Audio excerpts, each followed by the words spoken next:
নমস্কার বন্ধুরা, সোনু রান্নাঘরে আপনাদের সবাইকে স্বাগত জানাই। আমি এখন বানাবো চিকেন কি জানো? চিকেন পকোড়া। চিকেন পকোড়া।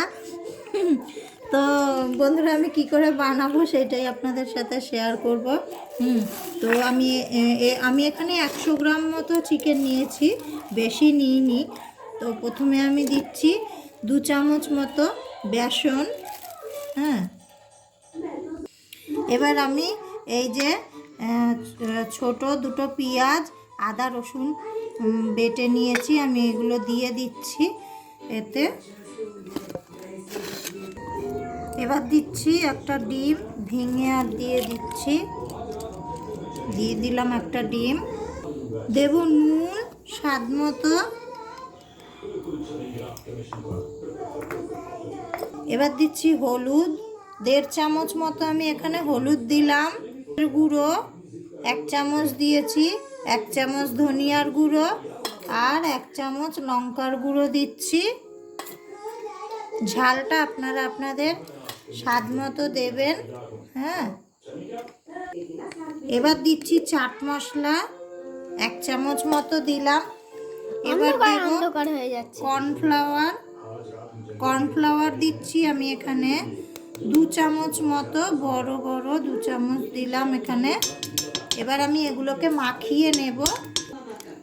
আমি এই যে 2টো কাঁচা লঙ্কা কুচিয়ে দিয়ে দিয়েছি, আর দিচ্ছি ধনিয়া পাতা। একটু ধনিয়া পাতা কুচি করে নিলাম, দিয়ে দিয়েছি। এবার এগুলোকে সব একসাথে আমি মাখিয়ে নিয়ে কিছুক্ষণ ঢেকে রাখবো, 10 থেকে 15 মিনিট।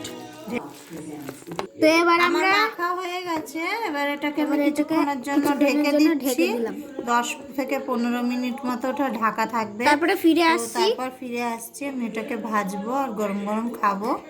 আমি এখানে কড়াই গরম করতে বসিয়ে দিয়েছি। এবার আমি কড়াইটা গরম হয়ে যাক। এই যে আমার এটা 10 মিনিট হয়ে গেছে। এবার আমি এটাকে ভেজে নেব পকোড়াগুলোকে। কড়াই গরম হয়ে গেছে, কড়াইতে দেব সাদা তেল দিয়ে দিয়েছি। এবার তেলটা একটু গরম হবে, আমি একটা একটা করে তেলে দিয়ে দিচ্ছি ভাজার জন্য। এই যে আমি দিয়ে দিচ্ছি। আমার মাংসের টুকরোগুলো ছোট ছোট করা ছিল, তার জন্য আমি একসাথে 2-3টে করে টুকরো তুলে দিচ্ছি এরকম করে। আর আমি এতে চালের গুঁড়ো ব্যবহার করিনি। আপনাদের কাছে যদি চালের গুঁড়ো থাকে আপনারা চালের গুঁড়ো দেবেন।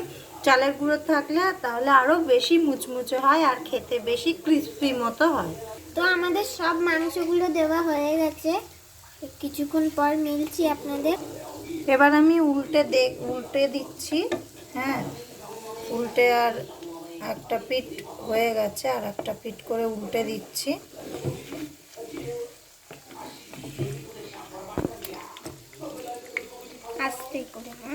আমি একটা একটা করে সব উল্টে দিয়েছি, আর একটা পিঠ এরকম একটু একটু করে লাল লাল হবে।